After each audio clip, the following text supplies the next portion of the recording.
Hello friends, welcome back to my channel Rimpi digital creator. সবাইকে জানাই good morning, রবিবারের শুভ সকাল, সাথে বলি হ্যাপি নিউ ইয়ার। সবাই কেমন আছো?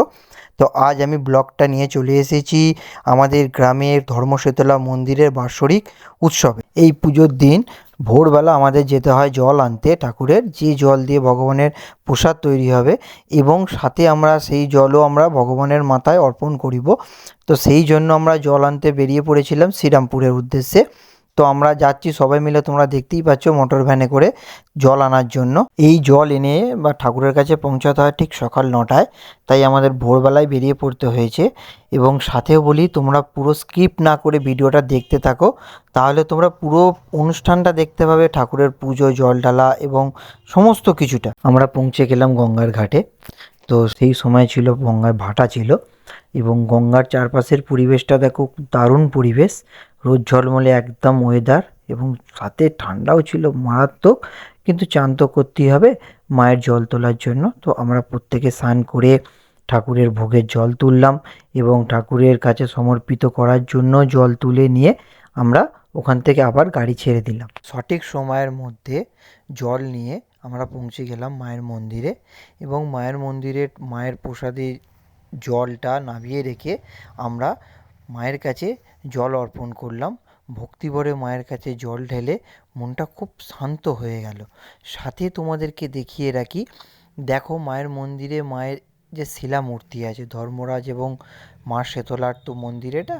তো পাশে দেখতে পাচ্ছ যেটা, এটা হচ্ছে মা ষষ্ঠী, এবং আগের বেদিতে তোমরা দেখতে পেলে ধর্মরাজ, শীতলা সবাই আছে, এবং এখানে কোনো মূর্তি নেই, আছে তোমার শিলা। এবার তোমাদেরকে দেখাই রন্ধনশালা, যেখানটা দেখতে পাচ্ছ, এখানেই মায়ের ভোগ প্রসাদী তৈরি হবে। তো সেই তৈরি হওয়ার জন্য যে হারে সবজি এখানে এসেছে দেখতেই পাচ্ছ, সব রকম শীতের যত রকম সবজি হয় সমস্ত রকম সবজি এখানে এসে গেছে। কেউ সবজি এখানে দান করে, আবার আমাদের বাজার থেকেও কিনে আনতে হয়, সবটাই এখানে ব্যবস্থা করা হয়েছে। এবং সাথে দেখতে পাচ্ছ সকাল থেকেই শুরু হয়ে গেছে রান্নার কাজ, এবং 4-4টে উনুন জ্বলছে, এবং ভোগ প্রসাদী তৈরি হওয়া সকাল থেকেই শুরু হয়ে গেছে। কারণ এত ভোগ প্রসাদী তৈরি যদি সকাল থেকে না করি, তাহলে আমরা এত মানুষকে খাওয়াতে পারবো না। খাওয়ানো স্টার্ট হয় বিকেল সন্ধ্যে 7টা থেকে। তো তার সাথে তোমরা দেখতে পাচ্ছ এখন যে এখানে গ্রামের মানুষরা কিভাবে এগিয়ে এসেছে।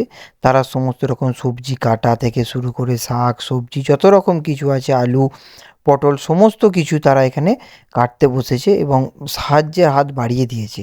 এবং সবচেয়ে বড় জিনিস দেখতে পাচ্ছ, ইনি হচ্ছেন আমার ঠাকুমা, যার বয়স 96 বছর।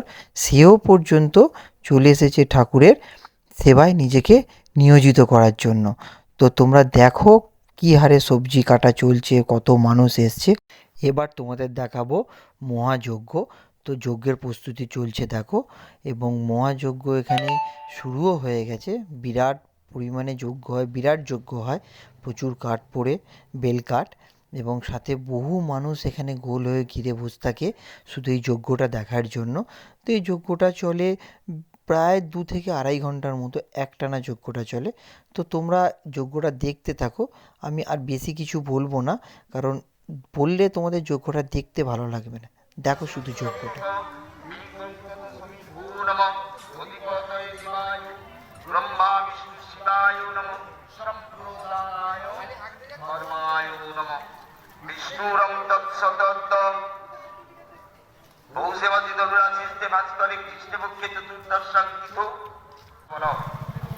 সর্বশত্রু দমন সর্ববাধা বিজিন্মুক্ত ধনদানাদি বিভূতি লাভ কৃষি বাণিজ্য লাভ কর্মপ্রাপ্তি কর্মলাভ পুষ্টিবুদ্ধি নির্দি লাভ শীতল ধর্ম পাম বার্ষিক পূজা কর্ম বাসরে ওম কর্মণি ধর্ম প্রীতয়ে ওম ধর্মরাজায় ওম জান জমায় সাহিত্য মন্ত্রে না প্রত্যেক নবটিতে। আমি এই যজ্ঞ দেখাতে দেখাতে আমার ব্লগটা এখানেই শেষ করলাম। যদি ভালো লেগে থাকে তাহলে একটা লাইক করে দিও, এবং সাথে সাবস্ক্রাইবটা অবশ্যই করো। চলো, টাটা।